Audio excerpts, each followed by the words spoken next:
ତାକୁ ଗାଳିଗୁଲଜ କରିବା ଦ୍ୱାରା ତାକୁ ଥ୍ରେଟନିଂ ଦେବା ଦ୍ୱାରା ସେ ଲାଗି ପଡ଼ି ତାଙ୍କ ଦକ୍ଷତା ପରିଚୟ ଦେଇଛନ୍ତି। ପାତ୍ରକୁ ମୁଁ ଅଭିନନ୍ଦନ ଜଣାଉଛି। ଆଜି 30 ଟ୍ରକ୍ ଆଳୁ କୁବେରପୁରୀ ଭୁବନେଶ୍ୱରରେ ପହଞ୍ଚି, କିନ୍ତୁ ମନ୍ତ୍ରୀ ମହୋଦୟ ଚାଷୀମାନେ ଆନ୍ଦୋଳନ କଲେ ବୋଲି, ବ୍ୟବସାୟୀମାନେ ଆନ୍ଦୋଳନ କଲେ ବୋଲି ଗଳିଆ ରାସ୍ତାରେ ଆଳୁ ଆସିଥିଲା ଆମର ୱେଷ୍ଟବେଙ୍ଗଲରୁ, ମେନ୍ ରୋଡ଼ରେ ନ ଆସି ମମତା ବନ୍ଦ କରିଥିଲା। ଏବଂ ଆମେ ଆପଣଙ୍କୁ ଅପମାନିତ କଲୁ, ଗାଳିବନ୍ଦ କଲୁ। କାହିଁ କଲୁ? ଗରିବ ଜନସାଧାରଣ ଆଳୁ ଶସ୍ତା ରେଟ୍ରେ ପାଇବେ 30 ଟଙ୍କାରେ। ଯାହା ହଉ ତୁମ ଦକ୍ଷତାର ପରିଚୟ ମୁଁ ପ୍ରକୃତରେ ପାଇଲି। 30 ଟ୍ରକ୍ ଆଳୁ ଆଜି ୱେଷ୍ଟବେଙ୍ଗଲରୁ ଆସି କୁବେରପୁରୀ ଭୁବନେଶ୍ୱରରେ ପହଞ୍ଚି, କିନ୍ତୁ ପହଞ୍ଚିଲେ ହେବନି।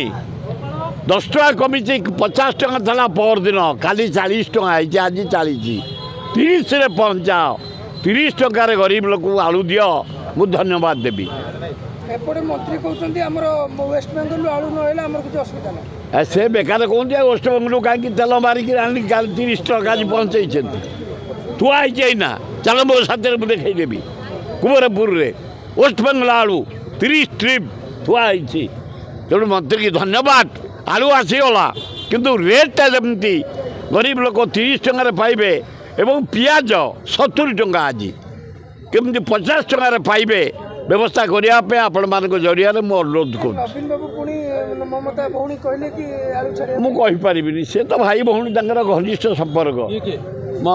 ମମତାର ନବୀନର ଭାଇ ଭଉଣୀ ସମ୍ପର୍କ ମୁଁ ଭଲ ଭାବେ ଜାଣିଛି। ଆଉ ଦ୍ରୌପଦୀ ମୁର୍ମୁଙ୍କୁ ଧନ୍ୟବାଦ। କାଲି ଚମତ୍କାର କରିଛନ୍ତି ବେଳାଭୂମିରେ। ନୌସେନା ଦିବସ, ନୌସେନାର ଯେଉଁ କୌଶଳ, ଜାହାଜ, ଯନ୍ତ୍ରପାତି, ଗୁଳି ବାରୁଦ କାଲି ପ୍ରଦର୍ଶନ କରି ସାରା ବିଶ୍ୱରେ ନାଁ କରିଛନ୍ତି ଦ୍ରୌପଦୀ ମୁର୍ମୁ। ଧନ୍ୟବାଦ ଆମ ଓଡ଼ିଆ ଝିଅ, ଆମ ଭଉଣୀ କେତେ ସୁନ୍ଦର ଭାବେ ବିଶ୍ୱବାସୀ କାଲି ଦେଖିଛନ୍ତି। ଆମେ ସବୁ କାଲି ଟିଭିରେ ଦେଖିଲୁ, ଆମକୁ ଡକରା ନଥିଲା। ଆମେ ଆଉ ସେ ସାହାଣ ମେଲାକୁ ଗଲୁନି।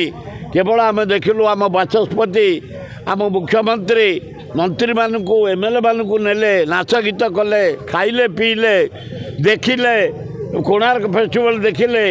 ଆମେ ଜଳକା କେବଳ ଟିଭି ଦେଖି ଆତ୍ମସନ୍ତୋଷ କଲୁ ଏବଂ ଗର୍ବ କରୁଛୁ ଆମ ନୌସେନା ବାହିନୀର କର୍ମଚାରୀମାନଙ୍କୁ। ତୁମର ଯେଉଁ ଅକ୍ଳାନ୍ତ ପରିଶ୍ରମ, ଯେଉଁ କାଇଦା, ଯେଉଁ ଯୁଦ୍ଧର ଶୈଳୀ ଅତି ଉଚ୍ଚ କୋଟିର ବିଶ୍ୱରେ ଖୁବ୍ ବଢ଼ିଆ ହେଇଛି। ହାଇକୋର୍ଟ ଭଳିଆ ଏକ